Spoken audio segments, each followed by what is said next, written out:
Our world is changing. Mass extinction we feared has already begun, and we are the cause. We are the infection. Earth unleashed a fever to fight this infection. Godzilla, King of the Monsters, released in 2019 as a large-scale continuation of Legendary's Monsterverse, expanding the cinematic universe that began with Godzilla in 2014 and Kong, Skull Island in 2017. The film positions itself as a celebration of classic Toho-era Kaiju mythology while modernizing the spectacle for contemporary audiences. Rather than focusing solely on human conflict, the story emphasizes ancient rivalries among titans, presenting them as primordial gods whose existence predates humanity. The tone is grand, mythic, and apocalyptic, with the narrative built around the idea that these creatures are forces of nature rather than simple monsters, and that humanity's role is small and fragile in comparison. At the center of the film is Monarch, a secret scientific organization that studies titans and tracks their movements around the globe. Monarch's research suggests that these massive beings once ruled the Earth and helped maintain natural balance before humanity rose to dominance. The film introduces the idea that the Titans are connected through ancient hierarchies, with one alpha creature capable of commanding the others. This concept becomes crucial to the story, as the balance of power among the Titans determines the fate of the planet. The movie blends science fiction explanations with mythological symbolism, treating the Titans as both biological organisms and legendary beings worshipped by ancient civilizations. The human story follows members of the Russell family, whose lives were shattered by the events of the 2014 Godzilla incident. Emma Russell, a scientist working with Monarch, develops a device called the ORC, which can communicate with Titans using bioacoustic signals. Her daughter Madison becomes a key emotional anchor in the film, caught between opposing ideologies about humanity's future. Emma's motivations are driven by grief and a radical belief that humanity has damaged the planet beyond repair, and that Titans are the only force capable of restoring natural balance, even if it means catastrophic destruction in the short term. As the plot unfolds, a terrorist eco-extremist group steals the ORC technology and uses it to awaken dormant Titans across the globe. Their plan escalates into a worldwide crisis as multiple Titans rise simultaneously, causing mass destruction and environmental chaos. Monarch and global military forces struggle to respond, realizing that conventional weapons are largely ineffective against these creatures. The film portrays humanity as technologically advanced yet fundamentally powerless when confronted with beings of such overwhelming scale and resilience. Godzilla emerges as one of the central figures, depicted as an ancient alpha titan who maintains order among the others. His design pays homage to classic incarnations while enhancing his size, power, and presence. Godzilla is not portrayed as a villain, but as a necessary force of balance, a guardian whose role is to keep more destructive titans in check. His rivalry with King Ghidorah forms the backbone of the film's conflict, presenting a clash not just of monsters, but of opposing natural philosophies. King Ghidorah is introduced as an alien titan, a three-headed dragon-like creature unlike any of Earth's native titans. His extraterrestrial origin sets him apart, positioning him as an invasive force that disrupts the planet's natural order. Ghidorah's ability to generate massive storms wherever he goes adds to his apocalyptic presence, and his dominance over other titans threatens to plunge the world into permanent chaos. The film frames Ghidorah as the ultimate antagonist, an embodiment of destruction and imbalance. The awakening of other titans adds depth and scale to the story.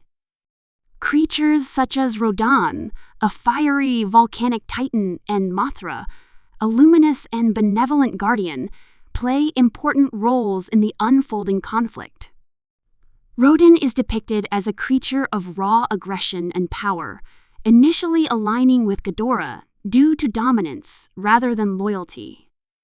Mothra, in contrast, is portrayed as a symbol of hope, rebirth, and harmony, sharing a unique bond with Godzilla that goes beyond simple alliance. Her presence reinforces the film's mythological tone and emotional resonance. The narrative builds toward a global confrontation as titans rampage across major cities and natural landmarks. The film frequently shifts perspective between human characters, struggling to survive and the colossal battles unfolding around them.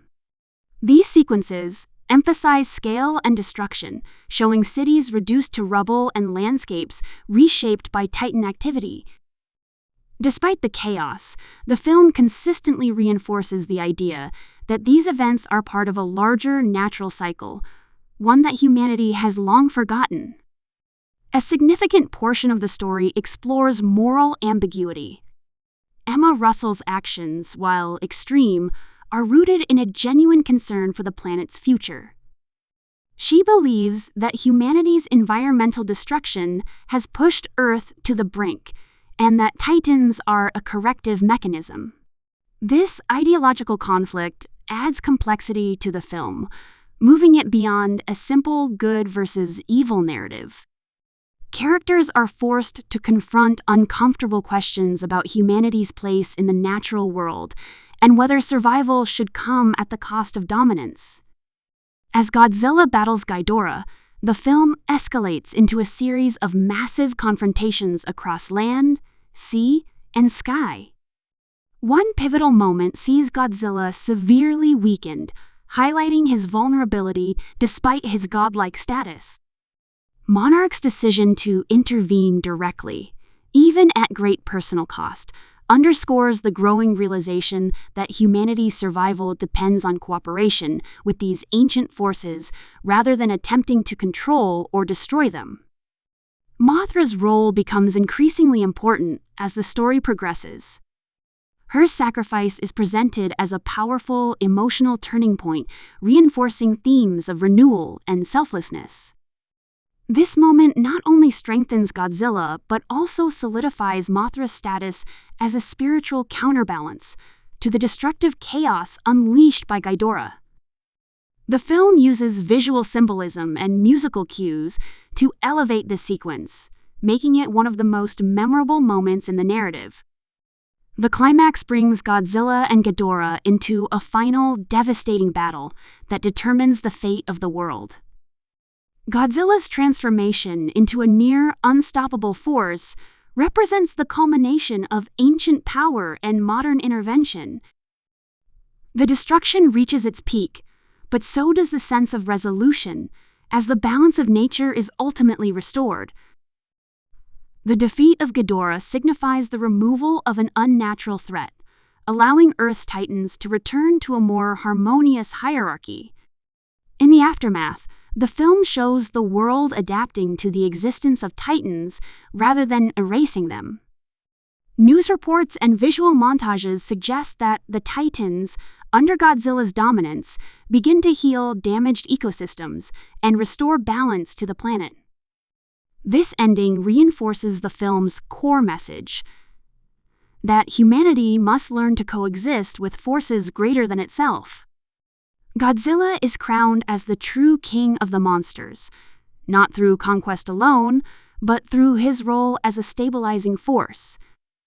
The cast delivers performances that ground the spectacle in emotional reality. The human characters, while often overshadowed by the titans, provide essential perspective and motivation. Their relationships, particularly within the Russell family, give the film its emotional stakes and thematic depth. The performances aim to make the audience care about the consequences of the Titan battles, even when the scale becomes almost incomprehensible. From a production standpoint, the film is notable for its visual effects and sound design. The Titans are rendered with immense detail, weight, and personality, making each creature distinct. The action sequences are designed to emphasize scale, often using weather, lighting, and environmental destruction to enhance the sense of power. The musical score incorporates classic themes while introducing new motifs, reinforcing the film's connection to Godzilla's long cinematic history. Godzilla, King of the Monsters, serves as both a tribute to the franchise's roots and a bridge to future MonsterVerse entries. It expands the mythology significantly, introducing concepts and creatures that shape the direction of the universe going forward. While its focus on spectacle and mythic storytelling may divide audiences, the film's ambition is undeniable. It embraces the idea of monsters as gods, positioning Godzilla not just as a creature, but as a symbol of nature's ultimate authority. By the end, the film leaves a lasting impression of scale, power, and consequence. It challenges viewers to rethink humanity's role on Earth and to consider the possibility that survival may require humility rather than dominance. Godzilla's reign is not portrayed as a victory for destruction, but as a necessary correction, a reminder that the world does not belong solely to humanity. In that sense, the film stands as a bold, thematic chapter in the Godzilla legacy, merging spectacle with a deeper exploration of balance, responsibility, and coexistence.